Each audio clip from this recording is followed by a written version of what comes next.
जय श्री कृष्णा, राधे राधे। आप सभी भक्तों का आपके अपने YouTube चैनल श्री कृष्ण दीवानी में हार्दिक स्वागत है। आज आप सुन रहे हैं माघ मास महात्म्य के अध्याय 31 की पावन कथा। सर्वप्रथम भगवान का स्मरण करते हुए आप सभी बोलिए ओम नमो भगवते वासुदेवाय।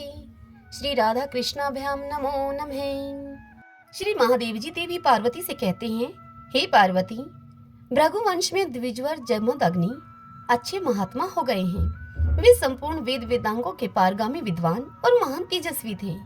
धर्मात्मा जमदग्नि ने इंद्र को प्रसन्न करने के लिए गंगा के किनारे 1000 वर्ष तक भारी तपस्या की। इससे प्रसन्न होकर देवराज इंद्र ने उनसे कहा, हे विप्रवर, तुम्हारे मन में जैसी इच्छा हो उसी के अनुसार तुम वरदान मांग लो। तब जमदग्नि मुनि बोले, हे देव, मुझे आप सभी कामनाओं को पूर्ण करने वाली सुरभि गौ प्रदान कीजिए। तब देवराज इंद्र ने प्रसन्नता पूर्वक उन्हें सब कामनाओं को पूर्ण करने वाली सुरभि गौ प्रदान की। सुरभि गौ को पाकर महातपस्वी जमदग्नि दूसरे इंद्र की भांति महान ऐश्वर्य से संपन्न होकर रहने लगे। उन्होंने राजा रेणु की सुंदरी कन्या रेणुका के साथ विधि पूर्वक विवाह किया। तत्पश्चात परम धार्मिक जमदग्नि मुनि ने पुत्र की कामना से पुत्रेष्टि नामक यज्ञ किया और उस यज्ञ के द्वारा देवराज इंद्र को उन्होंने संतुष्ट किया। संतुष्ट होने पर सची के पति देवराज इंद्र ने जमदग्नि को एक महाबाहु, महातेजस्वी और महाबलवान पुत्र होने का वरदान दिया। उन्हें समय आने पर विप्रवर जमदग्नि ने रेणुका के गर्भ से एक महापराक्रमी और बलवान पुत्र उत्पन्न किया, जो कि भगवान विष्णु के अंश से प्रकट हुआ था। उसमें सब प्रकार के शुभ लक्षण मौजूद थे। पितामह भृगु ने आकर उस महापराक्रमी पुत्र का नामकरण संस्कार किया और फिर बड़ी प्रसन्नता के साथ उस पुत्र का नाम रखा राम। जमदग्नि का पुत्र होने के कारण वह जामदग्नि भी कहलाया। भार्गव वंशी वह बालक धीरे धीरे अब बड़े हुए। उपनयन संस्कार के पश्चात उन्होंने सभी विद्याओं में प्रवीणता प्राप्त कर ली। तदंतर विप्रवर राम शालग्राम पर्वत के शिखर पर तपस्या करने के लिए चले गए। वहां उन्हें परम तेजस्वी ब्रह्म ऋषि कश्यप जी का दर्शन हुआ। राम ने बड़े हर्ष के साथ उनका पूजन किया। तब उन्होंने राम को विधि पूर्वक अविनाशी वैष्णव मंत्र का उपदेश दिया। महात्मा कश्यप से मंत्र का उपदेश पाकर परशुराम अर्थात राम विधि पूर्वक लक्ष्मीपति श्री विष्णु की आराधना करने लगे। उन्होंने दिन रात षडाक्षर महामंत्र का जप करते हुए सर्वव्यापी भगवान कमलनयन श्री हरि के ध्यान में मगन होकर अनेक वर्षों तक तपस्या की। महातपस्वी ब्रह्म ऋषि जमदग्नि जितेंद्रिय एवं मौन भाव से तप करते हुए गंगा के सुंदर तट पर निवास किया करते थे। उन्होंने यज्ञ, दान आदि महान धर्मों का विधि पूर्वक अनुष्ठान किया। इंद्र की दी हुई गौ के प्रसाद से उनके पास सभी संपत्तियां भरी पूरी रहा करती थीं। एक समय की बात है, हाय हाय राज अर्जुन सब राष्ट्रों को जीतकर अपनी सारी सेना के साथ जमदग्नि मुनि के आश्रम पर आए। राजा ने महाभाग मुनिवर का दर्शन करके उनको प्रणाम किया। तदंतर उन मुनि से उनकी कुशलक्षेम पूछी और उन्हें भांति भांति के वस्त्र तथा आभूषण दान में किए। मुनि ने भी अपने घर पर आए हुए राजा का मधुपर्क की विधि से प्रेम पूर्वक बड़ा सत्कार किया तथा शक्तिशालिनी सुरभि गौ के प्रभाव से सेना के सहित राजा को उत्तम भोजन भी कराया। राजा को उस गौ की शक्ति देखकर बड़ा कौतूहल हुआ और उन्होंने महर्षि जमदग्नि से उस गौ को मांग लिया। जमदग्नि मुनि के अस्वीकार करने पर यह बात हाय हाय राज ने उस सबला गऊ को बलपूर्वक ले लिया। तब महाभागा सबला ने उस गऊ ने क्रोध में भरकर अपने सींगों से उस राजा के सभी सैनिकों को मार डाला। तदंतर स्वयं अंतर्ध्यान होकर वह गऊ क्षण भर में ही इंद्र के पास जा पहुंची। इधर अपनी सेना का विनाश देखकर राजा अर्जुन क्रोध से अब पागल हो उठा। उसने मुक्कों से मार मारकर मुनि जमदग्नि का वध कर डाला और लौटकर अपने नगर में प्रवेश किया। उधर राम ने देव देवेश्वर भगवान विष्णु की आराधना करके उन्हें प्रसन्न किया। भगवान ने अपने परशु, वैष्णव महाधनुष और अनेक दिव्य अस्त्र उनको प्रदान करके उनसे इस प्रकार कहा। श्री हरि विष्णु ने राम से कहा कि मैं तुम्हें अपनी उत्तम शक्ति प्रदान करता हूँ। मेरी शक्ति से आविष्ट होकर तुम पृथ्वी का भार उतारने और देवताओं का हित करने के लिए दुष्ट राजाओं का वध करो। इस समय पृथ्वी पर बहुत से मदो उन्मत्त राजा एकत्र हो रहे हैं। उन्हें मारकर समुद्र पर्यंत सारी पृथ्वी तुम अपने अधिकार में कर लो और महान पराक्रम से संपन्न होकर धर्म पूर्वक तुम इसका पालन करो। फिर समय आने पर मेरी ही कृपा से मेरे परम पद को तुम प्राप्त होगे। भगवान विष्णु के अंतर्ध्यान होने पर राम भी तुरंत ही अपने पिता के आश्रम को लौट आए। आश्रम में पहुंचकर जब राम ने अपने पिता को मारा गया देखा तो वे क्रोध से मूर्छित हो गए और इस पृथ्वी को क्षत्रिय विहीन करने की इच्छा से हाय हाय राज के नगर में जा पहुंचे और वहां राजा को ललकार करके महायुद्ध में प्रवृत्त हुए और उसकी सेना का संहार करके अंत में उन्होंने उस राजा को भी मार डाला।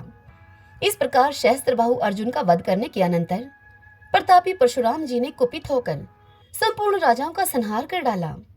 केवल राजा इक्ष्वाकु के महान कुल पर उन्होंने हाथ नहीं उठाया। एक तो वह नाना का कुल था उनके, दूसरे माता रेणुका ने इक्ष्वाकु वंशी क्षत्रियों को मारने की मनाही कर दी थी राम को, इसीलिए उस इक्ष्वाकु वंश की ओर उन्होंने रुख नहीं किया और उस इक्ष्वाकु वंश की उन्होंने रक्षा की। इस प्रकार क्षत्रियों का संहार करने के बाद प्रतापी परशुराम जी ने अश्वमेध नामक महायज्ञ का विधिवत अनुष्ठान किया और उसमें श्रेष्ठ ब्राह्मणों को 7 द्वीपों के सहित पृथ्वी दान कर दी। तदंतर वे भगवान नरनारायण के आश्रम में तपस्या करने के लिए चले गए। हे महादेवी, यह मैंने तुमसे परशुराम जी के चरित्र का वर्णन किया है। वे भगवान विष्णु की शक्ति के आवेश अवतार थे, इसीलिए शक्ति के आवेश से उन्होंने जो कुछ किया उसकी उपासना नहीं करनी चाहिए। भगवत भगत महात्माओं तथा श्रेष्ठ ब्राह्मणों के लिए भगवान श्री राम तथा श्री कृष्ण के अवतार ही उपासना करने के योग्य हैं, क्योंकि वे अपने ईश्वरीय गुणों से परिपूर्ण हैं और उपासना करने पर मनुष्यों को मोक्ष प्रदान करने वाले हैं। श्रीमन नारायण नारायण हरि हरि, भजमन नारायण नारायण हरि हरि। श्री महादेव जी देवी पार्वती से कहते हैं कि हे पार्वती, श्रीमद् भगवद गीता के 16वें अध्याय का महात्म्य बतलाया गया है। अब तुम 17वें अध्याय की अनंत महिमा का श्रवण करो। राजा खड़गबाहु के पुत्र का दुशासन नामक एक नौकर था।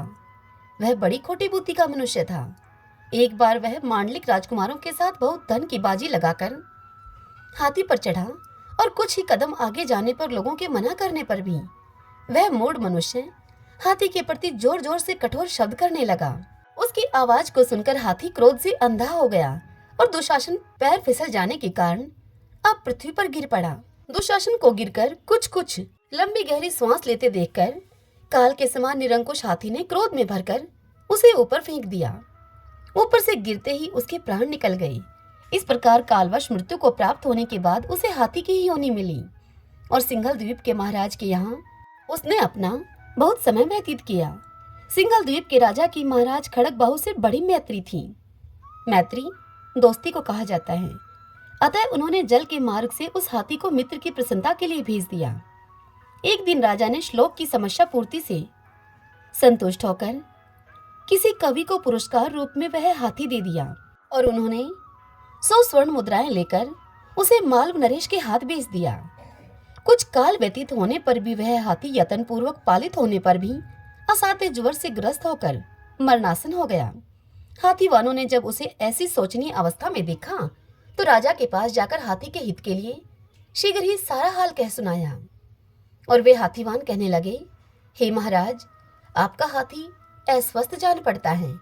उसका खाना पीना और सोना सब छूट गया है। हमारी समझ में नहीं आता कि इसका क्या कारण है। हाथीवानों का बताया हुआ यह समाचार सुनकर राजा ने हाथी के रोगों को पहचानने वाले चिकित्सा कुशल मंत्रियों के साथ उस स्थान पर पदार्पण किया। वे राजा उस स्थान पर गए जहां पर कि वह हाथी ज्वरग्रस्त होकर पड़ा था। राजा को देखते ही उस हाथी ने ज्वर जनित वेदना को भूलकर संसार को आश्चर्य में डालने वाली वाणी में राजा से कहा, संपूर्ण शास्त्रों के ज्ञाता, राजनीति के समुद्र, शत्रु समुदाय को परास्त करने वाले तथा भगवान विष्णु के चरणों में अनुराग रखने वाले हे महाराज, इन औषधों से क्या लेना है? वेदों से भी कुछ लाभ होने वाला नहीं है। दान और जप से भी क्या सिद्ध होगा? आप कृपा करके गीता के 17वें अध्याय का पाठ करने वाले किसी ब्राह्मण को यहाँ बुलवाइए। हाथी के कथन के अनुसार राजा ने सब कुछ वैसा ही किया जैसा कि हाथी ने उनको करने के लिए कहा था। तदंतर गीता पाठ करने वाले ब्राह्मण ने जब उत्तम जल को अभिमंत्रित करके उस हाथी के ऊपर डाला तो वह दुशासन गजयोनि को परित्याग करके मुक्त हो गया। राजा ने दुशासन को दिव्य विमान पर आरूढ़ एवं इंद्र के समान तेजस्वी देखकर उससे पूछा कि तुम्हारी पूर्व जन्म में क्या जाति थी? तुम्हारा कैसा स्वरूप था, कैसा आचरण था तुम्हारा, और किस कर्म से तुम यहाँ हाथी होकर आए थे, ये सारी बात मुझे बताओ। राजा के इस प्रकार पूछने पर संकट से छुटे हुए दुशासन ने विमान पर बैठे बैठे ही बड़ी ही स्थिरता के साथ अपना यथावत समाचार राजा से कह सुनाया। तदंतर वह राजा, वह नरश्रेष्ठ मालव नरेश भी गीता के 17वें अध्याय का जप करने लगे। इससे थोड़े ही समय में उनकी मुक्ति हो गई। श्रीमन नारायण नारायण हरि हरि, भजमन नारायण नारायण हरि हरि। देवी पार्वती ने भगवान श्री महादेव जी से पूछा, हे भगवान, आपने 17वें अध्याय का महात्म्य मुझे बतलाया, अब आप 18वें अध्याय के महात्म्य का हमसे वर्णन कीजिए। तब श्री महादेव जी ने देवी पार्वती से कहा, हे गिरिनंदिनी, चिन्मय आनंद की धारा को बहाने वाले 18वें अध्याय के पावन महात्म्य को, जो कि वेद से भी अधिक उत्तम है, अब तुम उसका श्रवण करो। यह संपूर्ण शास्त्रों का सर्वस्व, कानों में पड़ा हुआ रसायन के समान तथा संसार की यातना जाल को छिन्न भिन्न करने वाला है। सिद्ध पुरुषों के लिए यह परम रहस्य की वस्तु है। इसमें अविद्या का नाश करने की पूर्ण क्षमता है। यह भगवान विष्णु की चेतना तथा सर्वश्रेष्ठ परम पद है। इतना ही नहीं, यह विवेकमय लता का मूल, काम, क्रोध और मद को नष्ट करने वाला, इंद्रादि देवताओं के चित्त का विश्राम मंदिर तथा सनक सनंदन आदि महायोगियों का मनोरंजन करने वाला है। इसके पाठ मात्र से यमदूतों की गर्जना बंद हो जाती है। हे पार्वती, इससे बढ़कर कोई ऐसा रहस्यमय उपदेश नहीं है जो संतप्त मानवों के त्रिविध ताप को हरने वाला और बड़े बड़े पातकों का नाश करने वाला हो। यह 18वें अध्याय का लोकोत्तर महात्म्य है। इसके संबंध में जो पवित्र उपाख्यान है, अब तुम उसे भक्ति पूर्वक सुनो। उसके श्रवण मात्र से जीव समस्त पापों से मुक्त हो जाता है। मेरुगिरी के शिखर पर अमरावती नाम वाली एक रमणीय पुरी है। उसे पूर्व काल में विश्वकर्मा ने बनाया था। उस पुरी में देवताओं के द्वारा सेवित इंद्र सची के साथ निवास करते थे। एक दिन वे इंद्र सुखपूर्वक बैठे हुए थे। इतने में ही उन्होंने देखा कि भगवान विष्णु के दूतों से सेवित एक अन्य पुरुष वहां पर आ रहा है। इंद्र उस नवागत पुरुष के तेज से तिरस्कृत होकर तुरंत ही अपने मणिमय सिंहासन से मंडप में गिर पड़े। तब इंद्र के सेवकों ने देवलोक के साम्राज्य का मुकुट इस नूतन इंद्र के मस्तक पर रख दिया। फिर तो दिव्य गीत गाती हुई देवांगनाओं के साथ सभी देवता उनकी आरती उतारने लगे। ऋषियों ने वेद मंत्रों का उच्चारण करके उन्हें अनेक आशीर्वाद दिए। रंभा आदि अप्सराएं उनके आगे नृत्य करने लगी। गंधर्वों का ललित स्वर में मंगलमय गान होने लगा। हे महादेवी, इस प्रकार से इस नवीन इंद्र को 100 यज्ञों का अनुष्ठान किए बिना ही नाना प्रकार के उत्सवों से सेवित देखकर उस पुराने देवराज इंद्र को बड़ा विस्मय हुआ। वे अपने मन में सोचने लगे कि इसने तो मार्ग में न कभी पोसले बनवाए हैं और न ही कभी पोखरे खुदवाए हैं और न ही कभी पथिकों को विश्राम देने वाले बड़े बड़े वृक्ष ही लगाए हैं। अकाल पड़ने पर अन्नदान के द्वारा इसने प्राणियों का सत्कार भी कभी नहीं किया है। इसके द्वारा तीर्थों में सत्र या गांवों में यज्ञ का अनुष्ठान भी नहीं हुआ है। फिर इसने यहाँ भाग्य की दी हुई ये सारी वस्तुएं कैसे प्राप्त कर ली? इस चिंता से व्याकुल होकर इंद्र भगवान विष्णु से पूछने के लिए वेग पूर्वक क्षीरसागर के तट पर गए और वहां अकस्मात अपने साम्राज्य से भ्रष्ट होने का दुख उन्हें निवेदन करते हुए उनसे बोले, हे लक्ष्मीकांत, मैंने पूर्व काल में आपकी प्रसन्नता के लिए 100 यज्ञों का अनुष्ठान किया था। उसी के पुण्य से मुझे इंद्र पद की प्राप्ति हुई थी। किंतु इस समय स्वर्ग में कोई दूसरा ही इंद्र अधिकार जमाए बैठा है। उसने तो न कभी धर्म का अनुष्ठान किया है और न कभी यज्ञों का। फिर उसने मेरे दिव्य सिंहासन पर कैसे अधिकार जमाया है? यह सुनकर श्री भगवान अपने पास आए हुए देवराज इंद्र से बोले, हे इंद्र, वह गीता के 18वें अध्याय में से 5 श्लोकों का प्रतिदिन जप करता है।